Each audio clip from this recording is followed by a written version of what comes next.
मिल जाए तो कहना क्या। अब ये अनाउंसमेंट हो जाए या कोई यहां आकर के बता दे,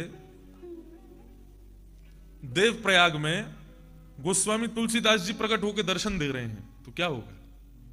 सब भाग जाओगे, कथा भी छोड़ जाओगे। बोले पहले तुलसीदास जी से मिले आए, आज तक उनका नाम सुना लेकिन पहली बार उनके दर्शन को मिलेंगे। तो तुलसीदास जी भले ही शरीर हमारे पास नहीं है, लेकिन उनके द्वारा रचित टीकाएं और रामायण आज भी हम लोगों का जीवन उद्धार कर रहे हैं। तो वही बात कह रहे हैं कि संतों का तो स्मरण मात्र मानव को पवित्र करता है, लेकिन उसके दर्शन मिल जाए तो कहना क्या। तो फिर यह प्रश्न क्यों किया, जल्दी मरने वाले की मुक्ति का उपाय क्या है? इसका उत्तर श्री सुखदेव जी देंगे कि तुमने क्यों किया। यहां से प्रथम स्कंद विराम होगा, द्वितीय स्कंद प्रारंभ होगा। हम लोग थोड़ा सुखदेव जी को प्रणाम कर लें। ये भाव भी बहुत प्रिय है। शब्द सुनिएगा।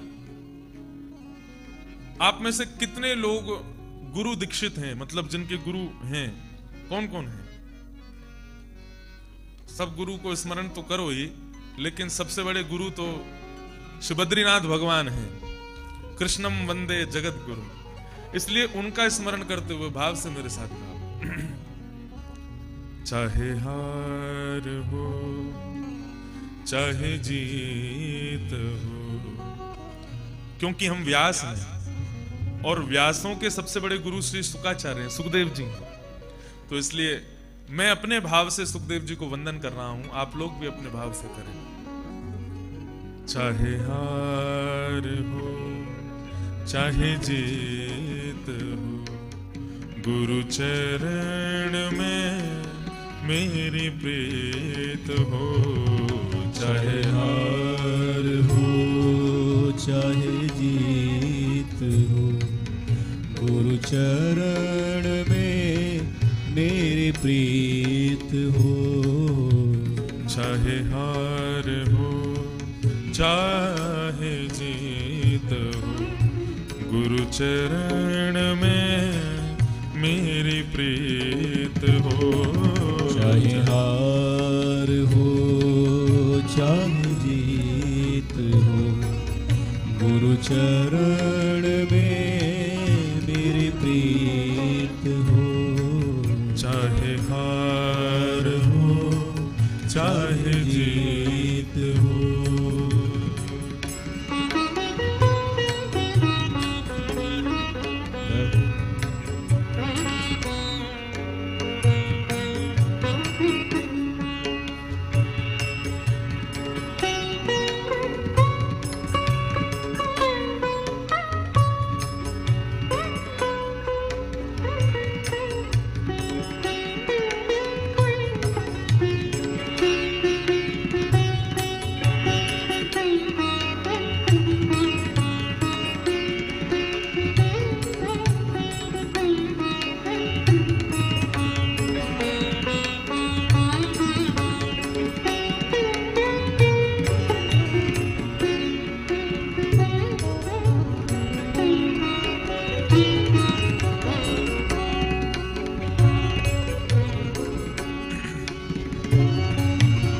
सागर भी तू साहिल भी तू, सागर भी तू साहिल भी तू, सागर भी तू साहिल भी तू, सागर भी तू साहिल भी तू।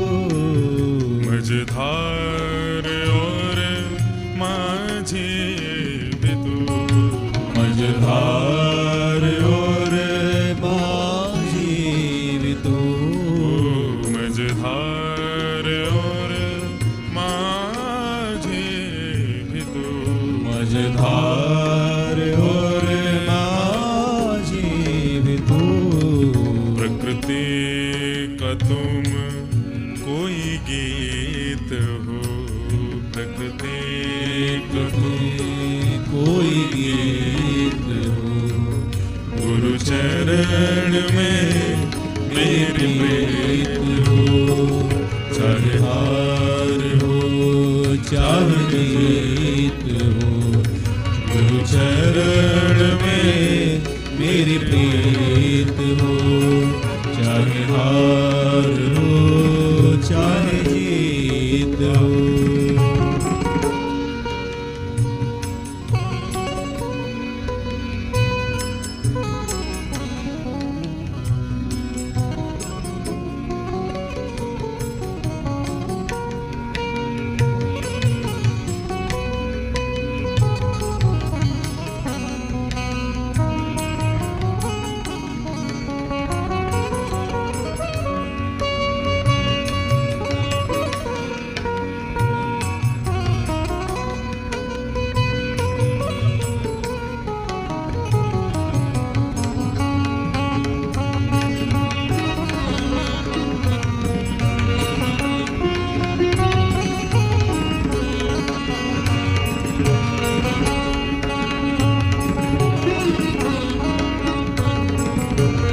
जाने क्या भला, दुनिया ये जाने क्या भला, दुनिया ये जाने क्या भला, दुनिया ये जाने क्या भला, तेरे रूप में मुझे क्या मिला, तेरे रूप में मुझे क्या मिला, तेरे रूप में मुझे क्या मिला, तेरे रूप में मुझे क्या मिला। शब्द क्या है?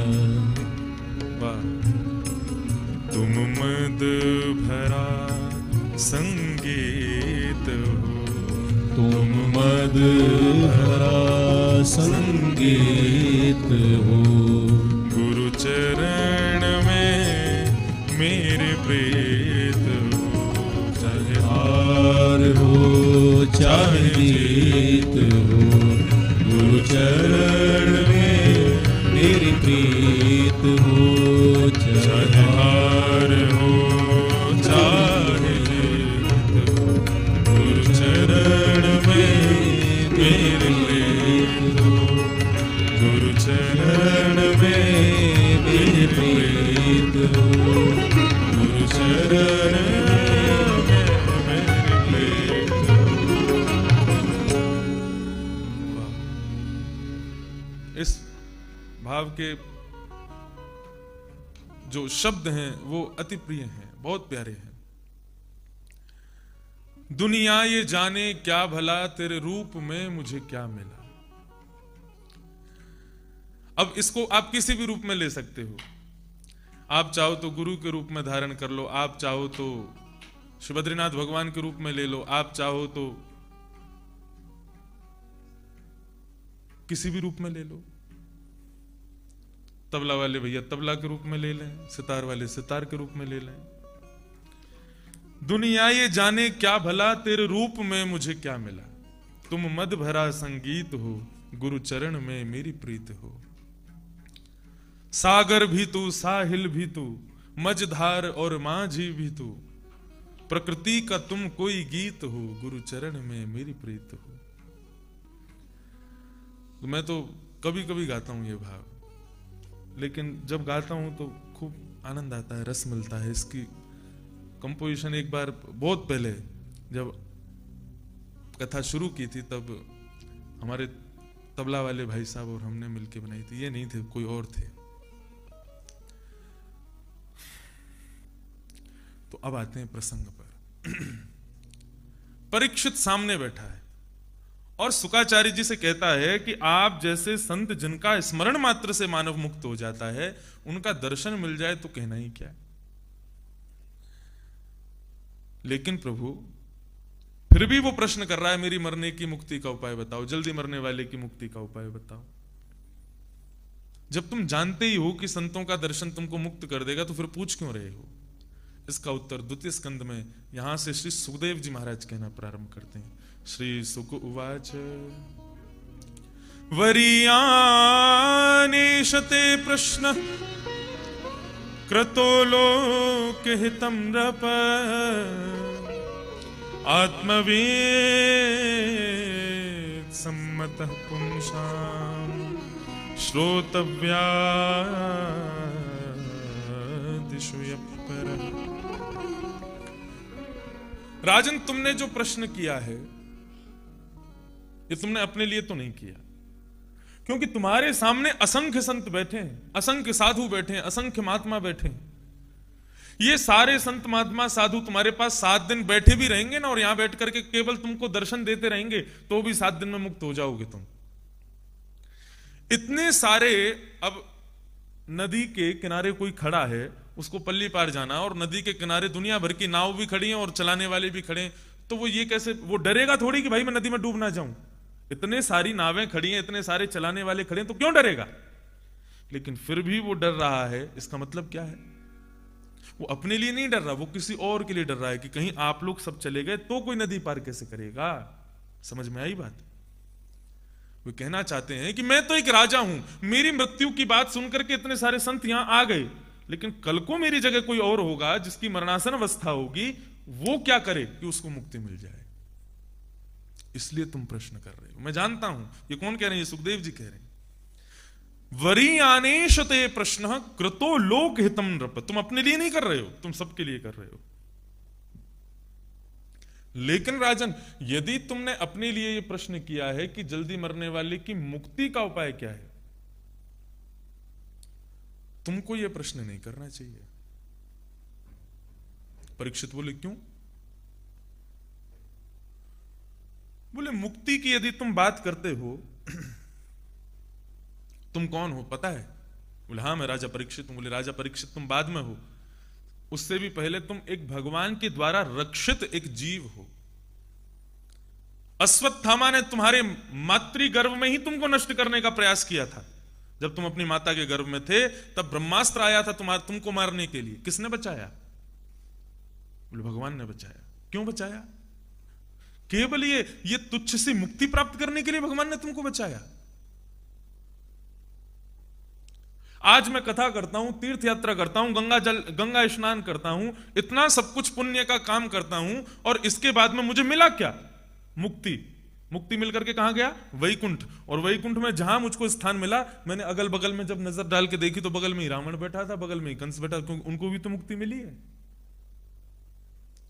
मतलब भगवान से बैर करके, युद्ध करके, भगवान को गालियां दे करके शिशुपाल, रावण, हिरण्यकश्यप, कंस आदि जैसे राक्षस जिस मुक्ति को प्राप्त करते हैं, हम भजन करके भी उसी मुक्ति को प्राप्त कर लेंगे, तो हम में और राक्षसों में अंतर क्या रह गया?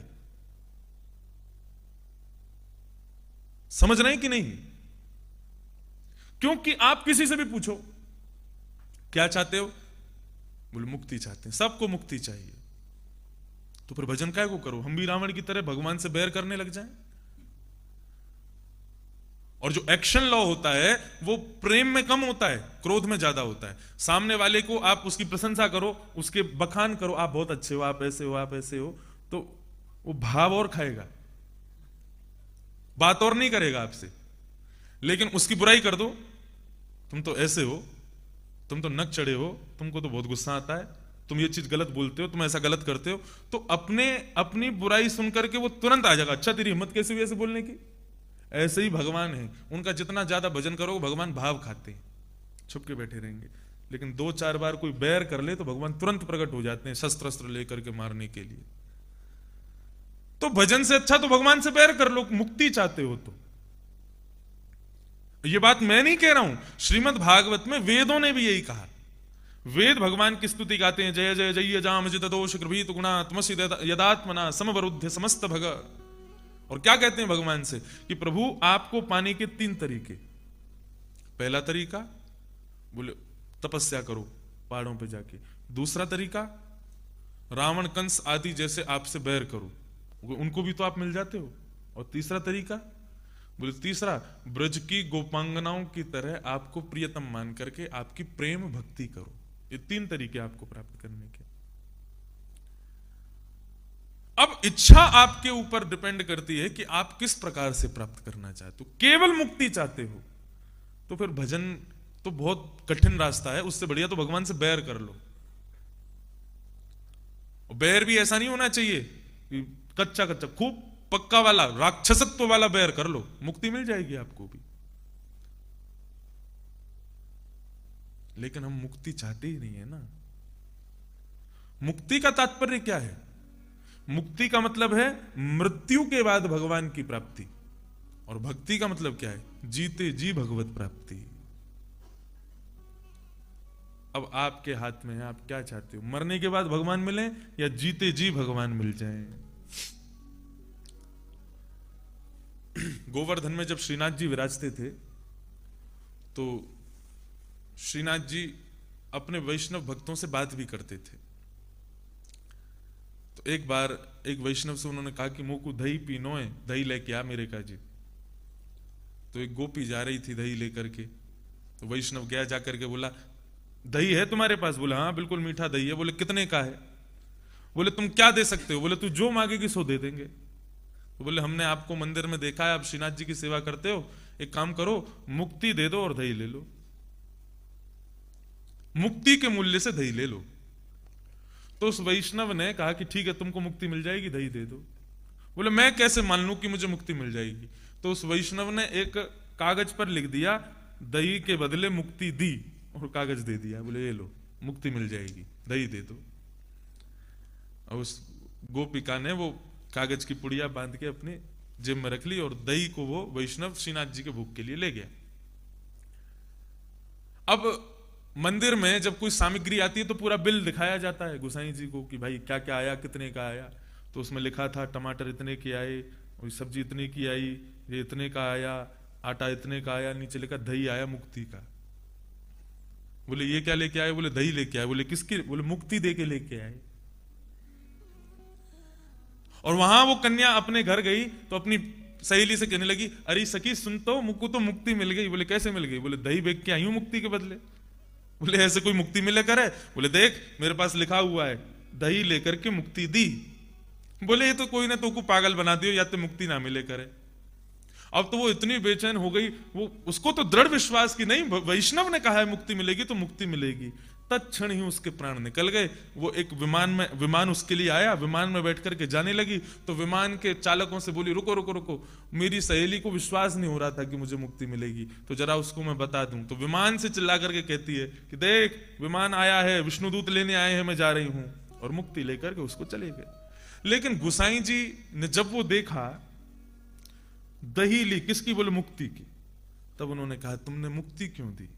मुक्ति की जगह भक्ति देते।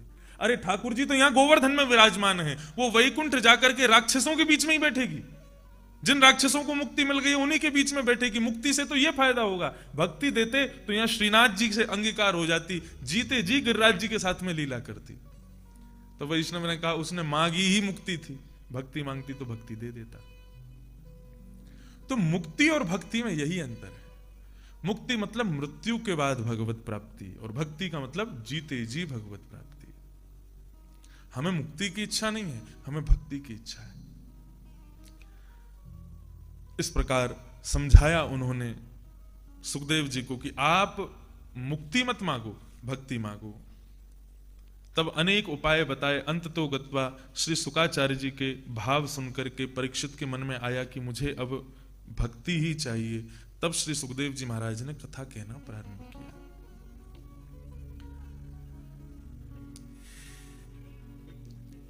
श्रीमद् भागवत पहले केवल 4 श्लोकों में थी, चतुश्लोकी भागवत। ब्रह्मा जी प्रातःकाल उठकर के समाधिस्थ होकर के ध्यान लगा रहे थे, तभी श्री नारद जी महाराज पहुंचे और उन्होंने पूछा कि पिताजी आप किसका ध्यान लगा रहे हो? तब ब्रह्मा ने कहा कि मैं नारायण का ध्यान लगा रहा हूं। नारद जी बोले आपसे भी बड़ा कोई है? बोले हाँ मैं तो कर्मचारी हूं, मुझसे बड़े तो नारायण हैं। तब अपने पुत्र नारद को ब्रह्मा जी ने चतुश्लोकी भागवत प्रदान की और इस शर्त पर दी कि तुम इसका विस्तारीकरण करोगे। नारद जी महाराज उसी चतुश्लोकी भागवत को लेकर के वेदव्यास जी के पास आए और वेदव्यास जी महाराज ने वही चतुश्लोकी भागवत 18,000 मंत्रों में परिणत कर दी। प्रश्न किया गया, आगे तृतीय स्कंद प्रारंभ हुआ। तृतीय स्कंद में 2 भक्तों के मिलन की कथा बताई गई है। 2 भक्तों के मिलन की कथा। एक कौन है? एक है उद्धव और दूसरे हैं श्री विदुर जी।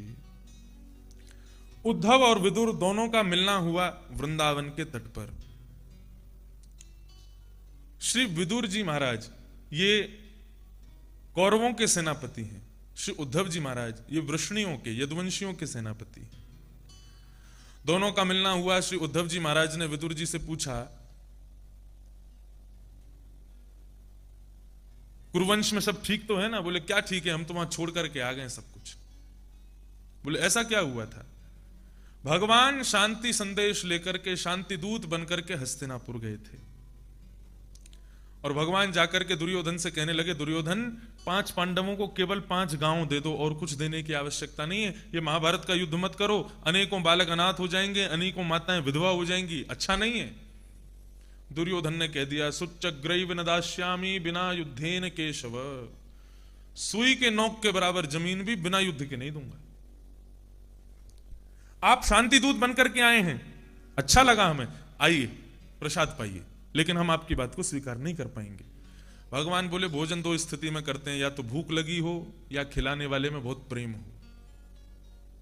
हमें भूख तो है नहीं और तुम में प्रेम भी नहीं है, प्रेम होता तो हमारी बात मानते।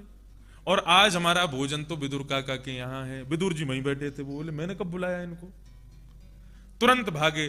तभी ठाकुर जी उनके यहां आए और वो सब कथा प्रसिद्ध है, ठाकुर जी ने उनके यहां छिलके खाए। सबसे ऊंची प्रेम सगाई, प्रेम के वश अर्जुन रथ हाँक्यो, भूल गए ठकुराई। सबसे ऊंची प्रेम सगाई, प्रेम ही ठाकुर जी को प्रिया है।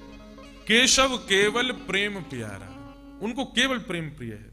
श्री विदुर जी महाराज के यहां आए, विदुर जी को दर्शन दिया, विदुरानी को दर्शन दिया, ठाकुर जी वहां से प्रस्थान कर गए। विदुर जी को यह बात अच्छी नहीं लगी कि दुर्योधन ने भगवान की बात को माना नहीं। वे गए और जाकर के धृतराष्ट्र से कहने लगे, बोले तुमने घर में आस्तीन का सांप पाल रखा है, एक दिन पूरे कुरुवंश को नष्ट कर देगा। किसी ने जाकर के दुर्योधन से कह दिया, बोले विदुर काका आपको सांप बोल रहे हैं। दुर्योधन आया, आकर के कहने लगा, दासी पुत्र हमारे अन्न पर पलता है और हमको ही गालियां देता है, निकल जाए यहां से बाहर। विदुर बोले तुम क्या निकालोगे, मैं खुद ही जा रहा हूं। तुरंत धनुष बाण द्वार पर रख करके और विदुर जी चले गए। जिस दिन विदुर ने कौरवों का साथ छोड़ा, उसी दिन काल ने कौरवों का साथ पकड़ लिया। एक वैष्णव का साथ यदि है, एक वैष्णव हमारे साथ है, तो काल भी हमारा कुछ नहीं बिगाड़ता। रावण भी तब तक जीवित था जब तक एक वैष्णव विभीषण उनके साथ था, और ये कुरुवंश भी तब तक आनंद कर रहे थे जब तक एक वैष्णव विदुर साथ था। एक वैष्णव व्यक्ति घर का परित्याग कर देता है, सारी विपरीत परिस्थितियां तुरंत प्रारंभ हो जाती। विदुर जी और विदुरानी दोनों तीर्थ यात्रा करते करते वृंदावन पहुंचे। तब वृंदावन में यमुना के पुलिन पर उनको श्री उद्धव जी मिले। उद्धव जी को देख करके विदुर जी इतने खुश हो गए, बोले अरे भैया उद्धव, द्वारिका में सब ठीक तो है ना, मेरे द्वारिकाधीश कृष्ण कैसे हैं? तब उद्धव ने बताया, बोले कि कृष्ण रूपी सूर्य तो अस्त हो गए, वे अपनी लीला पूरी करके चले गए हैं।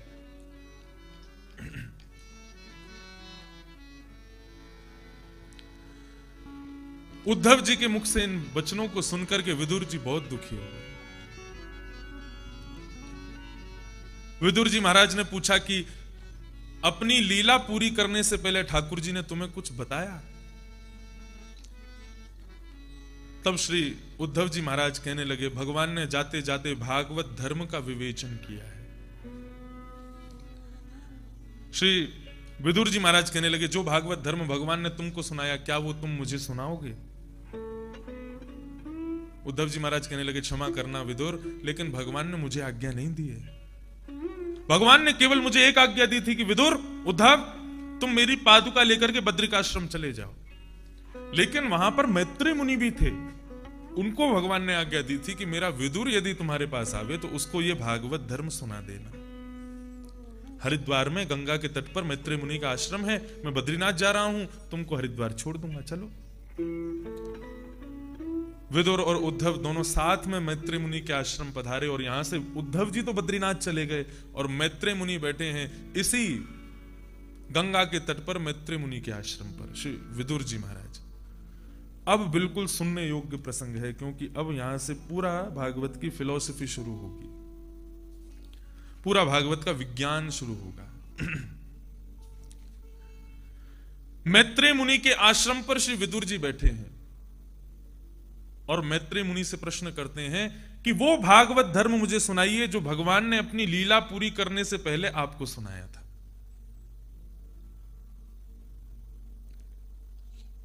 मैत्री मुनि ने कहा, तुम कोई प्रश्न करो, उस प्रश्न से ही ये संवाद प्रारंभ होगा। तो यहां पर मैत्री मुनि से विदुर जी ने प्रश्न किया। ये प्रश्न सुनना क्या है कि सुखाय कर्माणि करोति लोको न ते सुखम वान्यदुपारमं वा। विन्देत भूयस्तद एव दुःखम् यदत्र योक्तं भगवान वदेन्नः। बहुत सुंदर प्रश्न।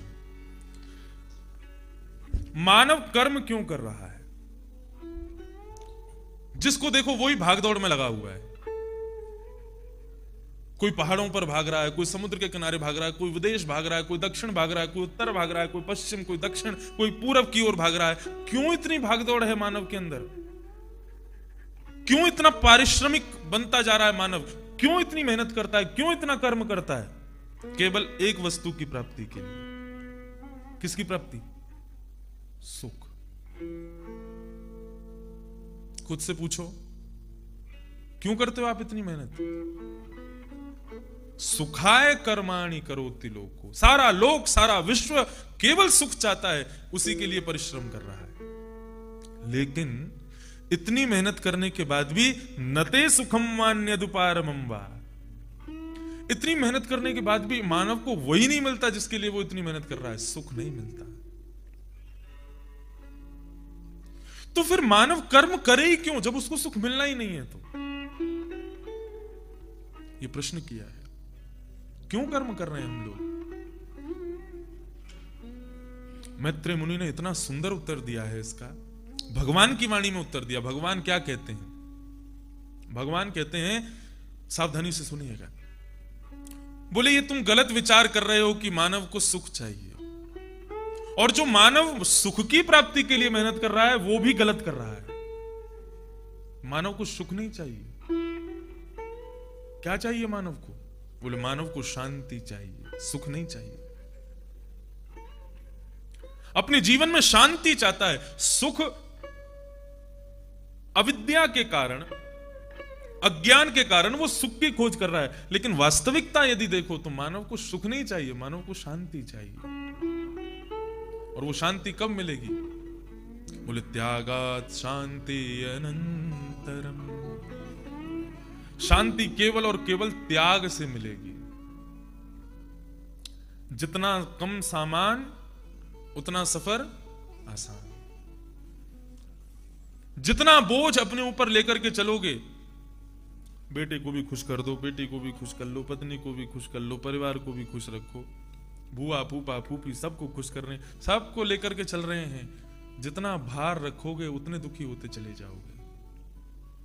और शांति कब मिलेगी? बोले त्याग। जितना त्याग करोगे। त्याग का मतलब फिर वही बात, शारीरिक त्याग नहीं करना, व्यवहारिक त्याग नहीं करना, मानसिक त्याग करना है।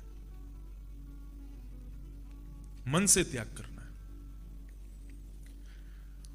मानव के दुख का कारण केवल और केवल उसकी इच्छाएं हैं। वो जितनी इच्छा रखेगा उतना दुखी होगा। भगवान गीता में कहते हैं मानव दुखी इसलिए हो जाता है क्योंकि वो कर्म बाद में करता है, फल पहले सोच लेता है। मैं कथा करूंगा, कथा करने के बाद मुझको ये प्राप्त होगा, मैं कथा सुनूंगा मुझको इसकी प्राप्ति होगी। प्राप्ति पहले सोच लेते हैं, इसलिए वो प्राप्ति जब नहीं होती है तो दुखी हो जाते हैं।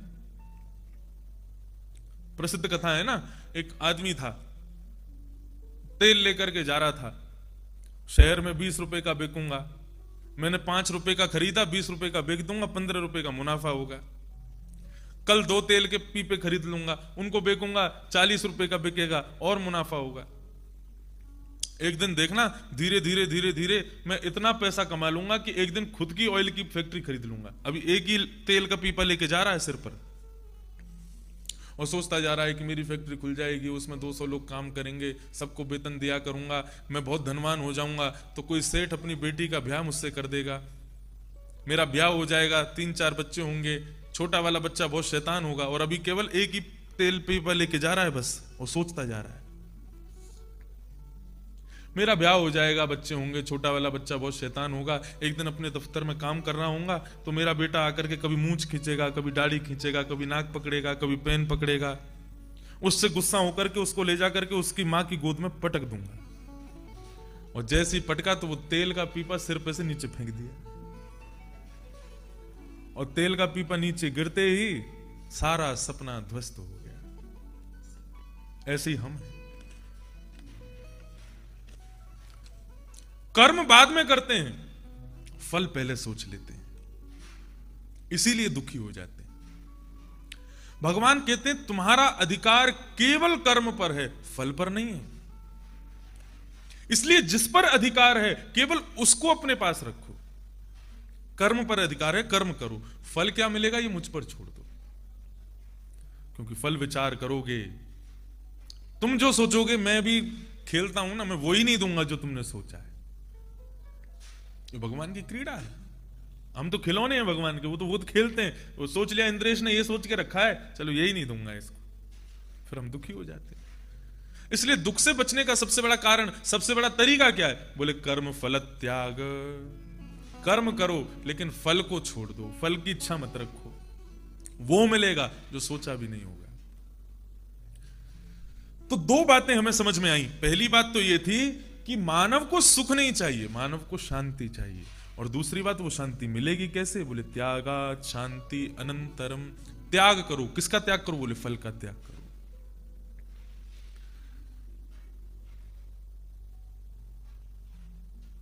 जगजीत सिंह की एक गजल है,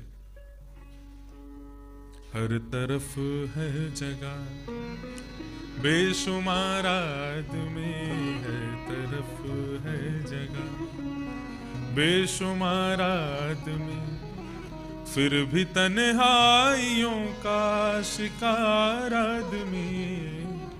हर तरफ है जगह बेशुमार आदमी, हर तरफ है जगह। सुबह से शाम तक बोझ ढोता हुआ, सुबह से शाम तक बोझ ढोता हुआ, सुबह से शाम तक बोझ ढोता हुआ, चैन खोता हुआ, चैन खोता हुआ, चैन खोता हुआ, बार बार आदमी है तरफ है जगह। सुबह से शाम तक बोझ ढोता हुआ, चैन खोता हुआ, बार बार आदमी। हम इतना बोझ ढो रहे हैं, इतने हम लोग परिश्रम कर रहे हैं, फिर भी हमको सुख क्यों नहीं मिल रहा है? क्योंकि सुख हमें चाहिए ही नहीं। हम जिसकी याचना कर रहे हैं वो कर्म से मिलता ही नहीं है, केवल शांति मिलती है।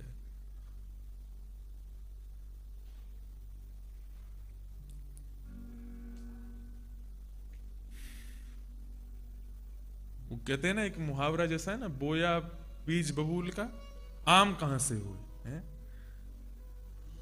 कर्म रूपी बीज का फल शांति है, और हम क्या चाह रहे हैं? इसमें से सुख निकल के आ जाए।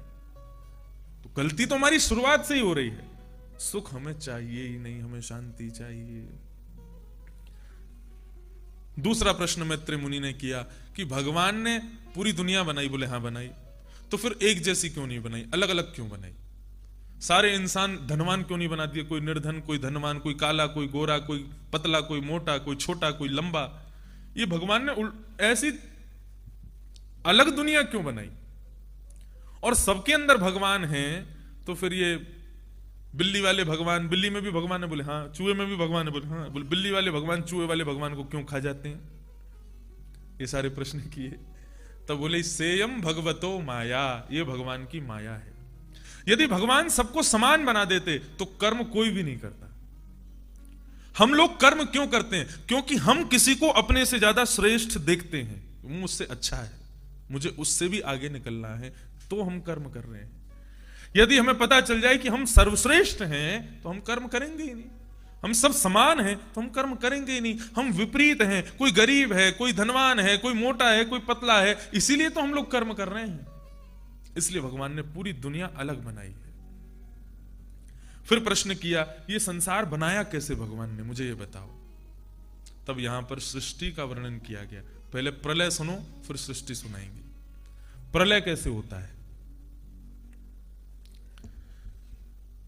मैत्रेय मुनि बता रहे हैं श्री विदुर जी महाराज को।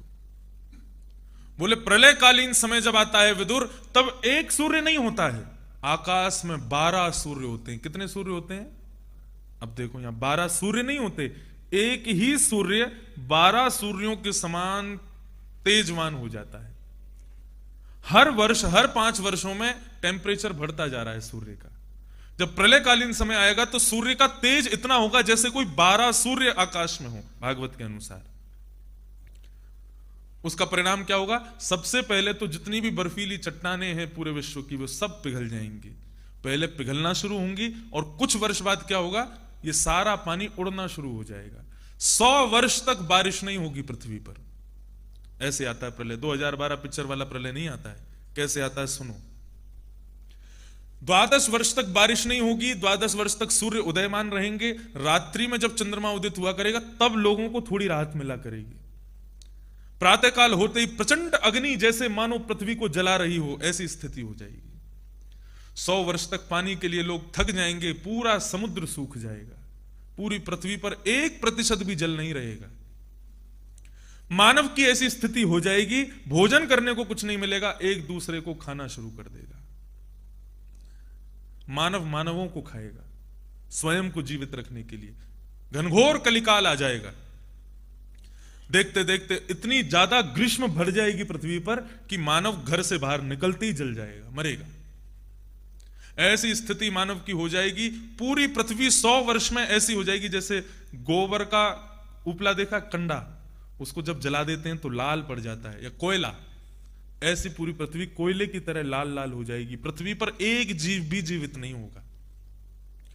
100 वर्ष के बाद में सूर्य अस्ताचल को चले जाएंगे, और जितना पानी उड़कर के ऊपर आकाश में बादल बना है वो सब सांवर्तक ऋतु के रूप धारण करके पृथ्वी के ऊपर आएंगे, और वर्षा होनी प्रारंभ होगी। एक बूंद हाथी के सूंड के समान होगी, इतनी मोटी एक बूंद, और 100 वर्षों तक वर्षा होगी। उसका परिणाम क्या होगा?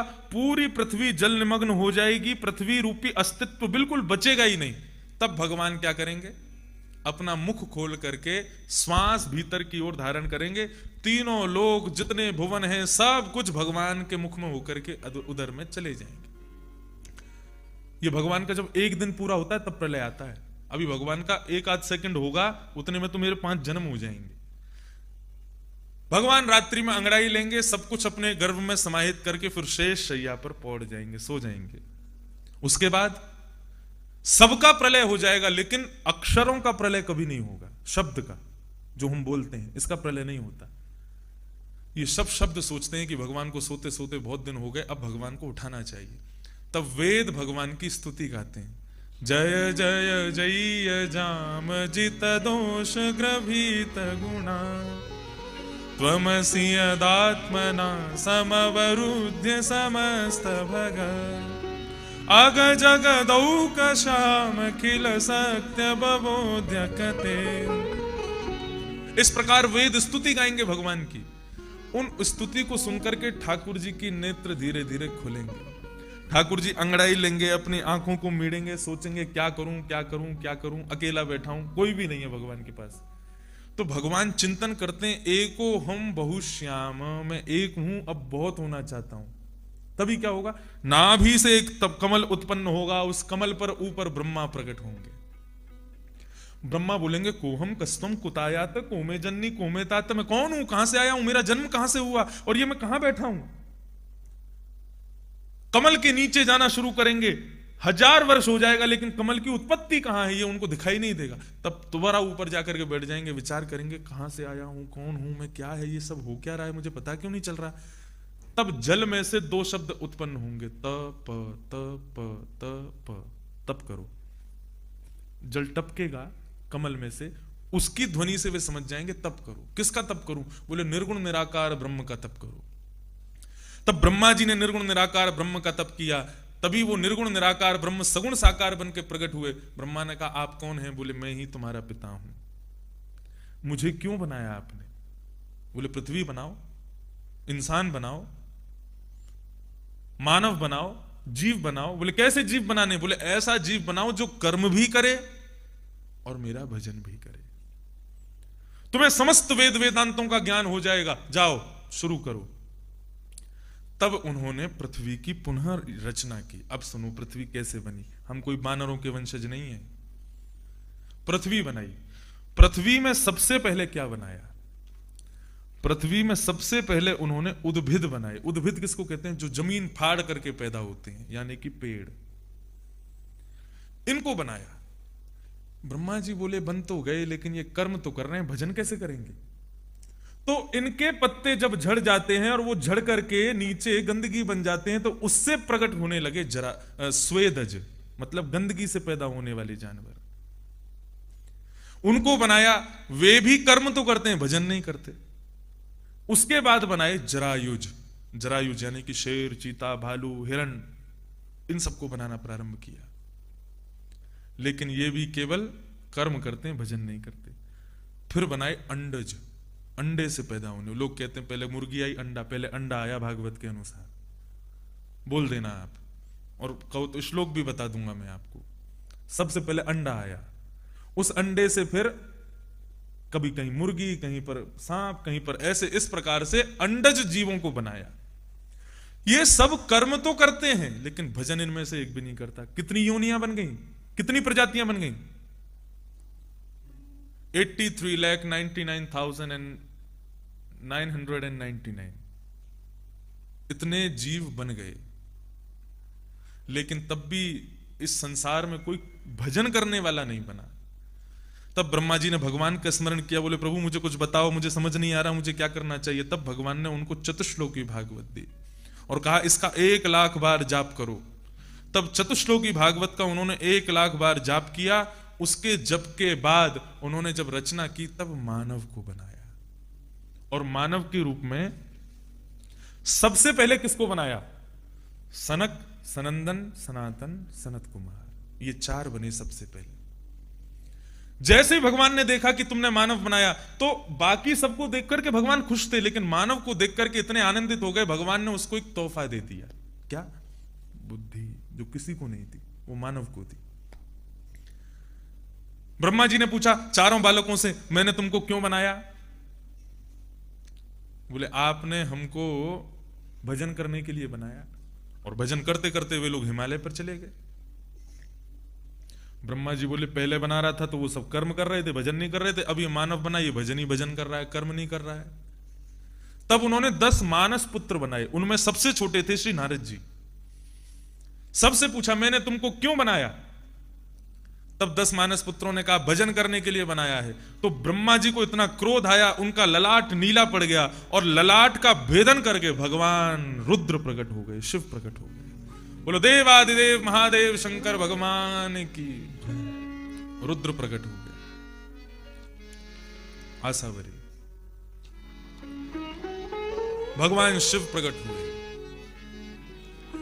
ऐसा वर्णन आता है कि वे प्रकट होते ही रोने लगे, और दूसरा भाव आता है कि वो गुस्सा करने लगे, तो इसलिए उनका नाम रुद्र पड़ गया। ब्रह्मा जी ने कहा बेटा मैंने तुमको क्यों बनाया? शंकर जी बोले भजन करने के लिए। बोले चुप, भजन भजन भजन भजन, कर्म कौन करेगा?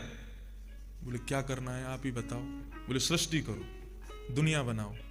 शंकर जी बोले हमसे नहीं होगा। बोले नहीं करना तो पड़ेगा, मैं तुम्हारा पिता हूं, मेरी बात नहीं मानोगे?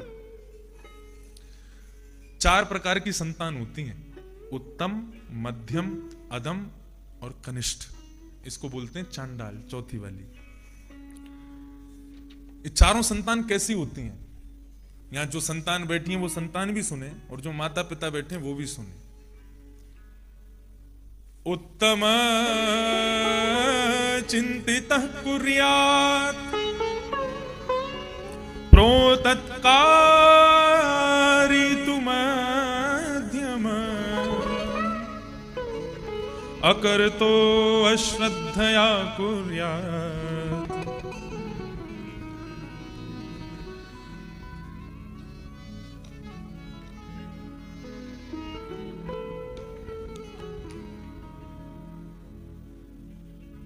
उत्तम चिंतितः कुर्यात्। उत्तम बालक कौन है?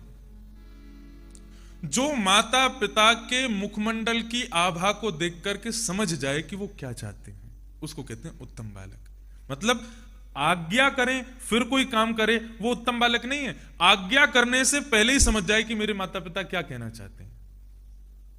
मां बेचारी रोटी बना रही है, तभी बेटी जावे देखे कि माँ बेचारी थक गई है, तो माँ सोच तो रही है कि बेटी आ जाए तो रोटी बनवाऊं, उससे पहले ही वो पहुंच जाए, आप हटो चलो मैं बनाऊं। ये कौन है? उत्तम बालक। पिता कोई काम कर रहे हैं तो पुत्र पहले ही जाकर के सहायता करे, बोलने से पहले, उसको कहते हैं उत्तम। मध्यम किसको कहते हैं? मध्यम बालक वो है जो आज्ञा होने पर उसका पालन करे। बेटा ये कर दो, जी पिताजी। बेटा ये कर दो, जी मां। उसको कहते हैं मध्यम, वो भी उत्तम नहीं है। और तीसरा कौन है? उत्तम, मध्यम, अधम। अधम बालक कौन होते हैं? बेटा जा बाहर दुकान से टमाटर लिया, बोले वो राजू है ना उससे मंगाओ, मुझको क्यों बोलती रहती हो पूरे दिन? बहन को तो कभी बोलती नहीं हो, पूरे दिन मेरे पीछे पड़ी रहती हूं, मैं ही आपको नौकर दिखता हूं, इसीलिए मेरे को बुलाया यहां घर पर। मतलब आज्ञा का पालन तो करेगा लेकिन माता पिता को खूब सुनाएगा, उल्टा सीधा बोलेगा, मेरे पीछे पड़े रहते हैं, ये करवाते हैं वो करवाते हैं। माता पिता को कष्ट पहुंचा करके जो आज्ञा का पालन करता है उसको अधम बालक कहते हैं। और चौथे चांडाल। कहते रहो, हिलकर पानी ना पीने वाले बालक, वो चांडाल है। वो क्या बोलते हैं? कान पर जू ना रेंगना, बोलते रहो, करेंगे ही नहीं। मम्मी पापा तो ऐसे ही बोलते रहते हैं, उनको क्या है, वो तो ऐसे ही बोलते हैं। एक बात याद रखें,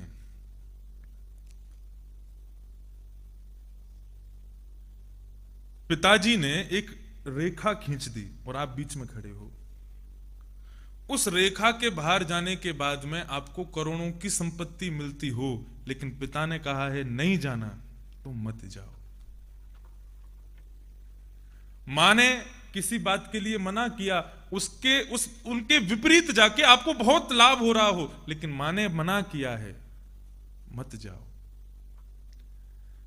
माता पिता मंदिर में लक्ष्मी नारायण दिखे नहीं दिखे, घर में साक्षात चलते फिरते लक्ष्मी नारायण माता पिता के रूप में है। उनका सदैव वंदन करो। भगवान शिव विचार करने लगे, मेरे पिता हैं ब्रह्मा, मैं इनकी आज्ञा का पालन नहीं करूंगा तो एक अधम बालक माना जाऊंगा, मुझे आज्ञा का पालन करना चाहिए। लेकिन अब वो तो ठहरे शंकर, शिव। तुरंत महाराज त्रिशूल लेकर के, डमरू लेके, क्या करना है पिताजी? बोले सृष्टि करो, मानव बनाओ। कैसी सृष्टि बनाई? कोई मुखहीन विपुल मुख काहू, बिन पग चलाई। किसी के पैर ही नहीं बनाए, किसी के हाथ ही नहीं बनाए, एक सर, बोले एक सर नहीं 10-10 सर वाले लोग बना दो। मतलब उन्होंने इंसान नहीं बनाए, उन्होंने भूत, डकैत, डाकनी, साकनी, पिशाच ये सब बना दिए। कैसे हैं?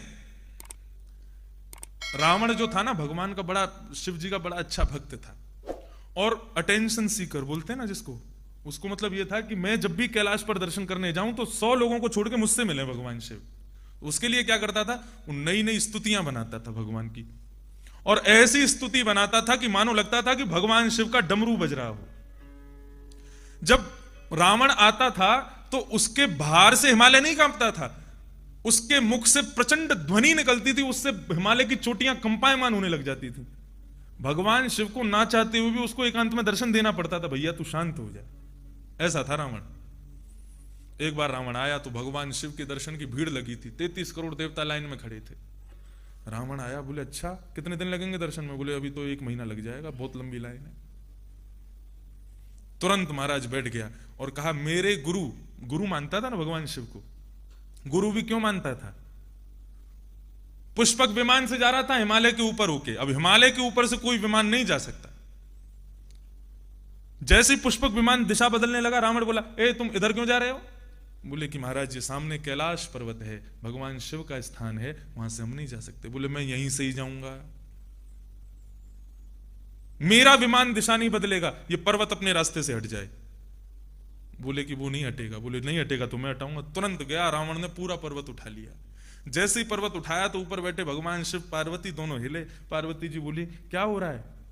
बोले चेला खड़ा है नीचे, पर्वत को दूसरे स्थान पर ले जा रहा है। बोले तो बड़ा बलवान है। बोले रुको इसका बल दिखाता हूं। तुरंत भगवान शिव ऐसे पद्मासन में बैठे थे, एक पैर नीचे करके अपने पैर के अंगूठे को जैसे ही पर्वत से छुआया, रावण की चीख निकल गई। बस वो नीचे दबने ही वाला था, इतनी जोर से उसकी चीख निकली कि देवताओं के कान थोड़ी देर के लिए सुन्न हो गए। इसीलिए उसका नाम रखा गया रावण। उसकी वाणी ऐसी थी कि उसकी वाणी को सुनकर के देवता भी कहने लगे भाई कौन चिल्ला रहा है। तब उसने उस पर्वत को रखा और रख करके बाहर आया, भाई ये कौन था, किसका बल था? बोले ये शिव हैं। बोले कि पूरे विश्व में मुझको परास्त करने वाले केवल आप हो, आज से आप मेरे गुरु बना दिया शंकर जी को। तो जब देखा कि 3 दिन में 1 महीने में दर्शन होंगे, तो एक चट्टान पर बैठ गया।